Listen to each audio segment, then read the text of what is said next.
Hey guys, Ken here from the Retro Toys Cockpit channel in Malaysia.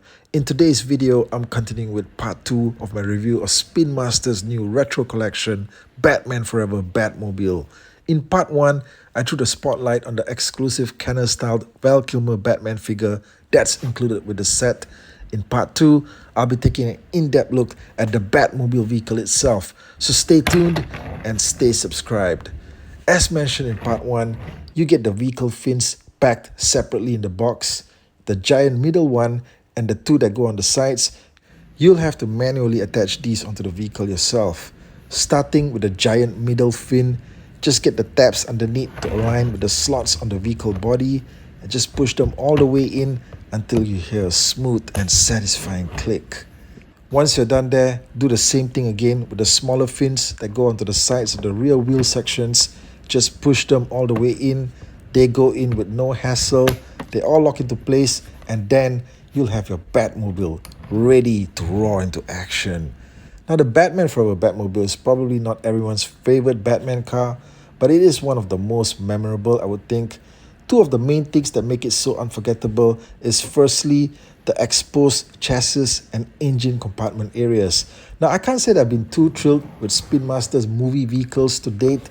So far, their Flash movie Batwing and 1989 Batmobiles have been somewhat disappointing. However, this one here, gives them a chance to truly shine. Maybe it's because of the vehicle design, but I have to say that the detailing here on the exposed interior sections looks fantastic. This will of course be a nightmare for you to clean, right? Especially when you have this thing up for display and all the dust gets into all these open slots. But on the plus side, like I said, it looks great. And sadly, this thing doesn't light up. It does not have any kind of glow action or anything like that. But what you can do is actually get a light shining through the exposed sections, just like this. You see how the light just penetrates through some of the areas here, and you actually have a really nice effect. Now, the box artwork makes it seem like the interior sections are supposed to be this really bright blue color. It's not, not in person, but under the right lighting conditions, you can see that the blue color tone does come out, and this creates a really great looking effect.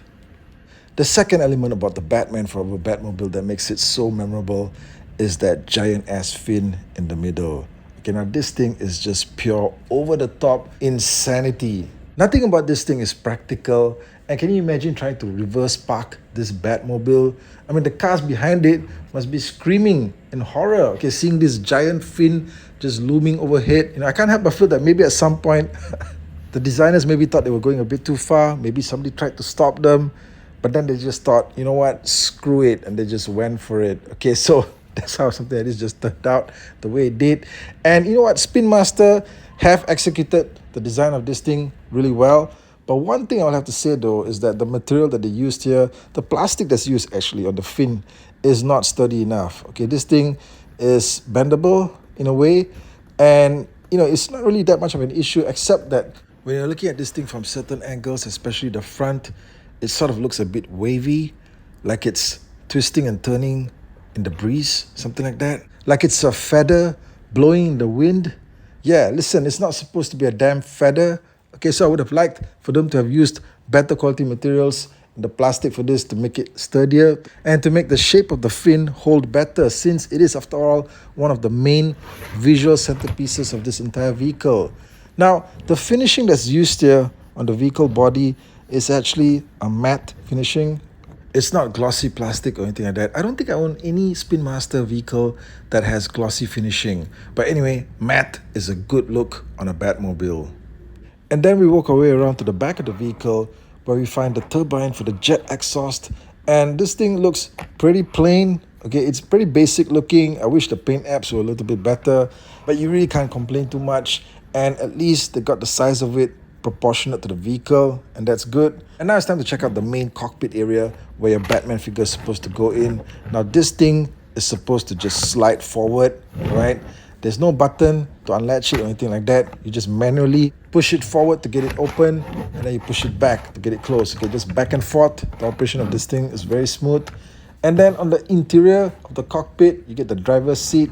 And unfortunately, the depiction of this thing is not accurate because it only comes with one single seat. The Batmobile is supposed to have two. All right, but it seems like the majority of toy Batmobiles out there these days can't seem to accommodate two seats that could also allow for action figures to be seated in them. And not even McFarlane was able to do this for his recent version. Now, even though this only contains one single driver's seat, however, I do like the details here, and they've also given us a pretty nice looking dashboard area as well. So the inside of this thing has some good detailing to it. Now it's time to get your Batman action figure seated inside. Now, I'm not going to get into the details of the included action figure as I've already covered that in part 1, so go watch that video if you haven't already. Now just bend the figure at the thighs and insert him into the seat. Make sure he goes all the way down so that you don't slice his bat ears off when you close the cockpit. Now, Batman does look good behind the driver's seat. Just get him strapped in there, shut the canopy cover, and he's ready to blaze through the streets of Gotham in search of criminals. Yeah! Now, I like that the windows have a light tint to them, just light enough that you can still see the figure that's seated inside. One thing that needs to be pointed out is that when you're rolling the vehicle along, the rims are supposed to be static. Okay, the rims here with the bat symbol on them, they're not supposed to move. Only the wheels are supposed to move. Okay, that's how this Batmobile is supposed to work. And this is something that McFarlane was able to execute with his version, although that was actually meant for the 7-inch scale, and came with a far more premium price tag. Now, I don't expect Spin Master to have the engineering budget for something like this in their vehicle, but it would have been a nice touch. And, it's not a deal breaker or anything like that, but it's definitely something that fans would notice. Now, here's a look at the undercarriage, and I'm actually surprised to see that there's a lot of details here. Okay, it looks really good here. They went the extra mile to put in some sculpted tubes and pipes, and these are greatly appreciated. Now, you will also notice here that there's manufacturing information that states that this vehicle is supposed to be a 2025 release. That's right, okay, this thing is supposed to be released as a Target exclusive in the US in January of next year, but somehow it's turned up here in Malaysia early. So yeah. Now, here's a comparison look at another retro movie Batmobile that Spin Master released recently. This was with their Flash movie release, the 1989 Batmobile. Now, this was supposed to be like a Walmart exclusive. I think it was 30 or 33 bucks. One of the releases that I was really disappointed with from last year. No doubt the 89 Batmobile wasn't even used in the Flash movie. Okay, spoiler.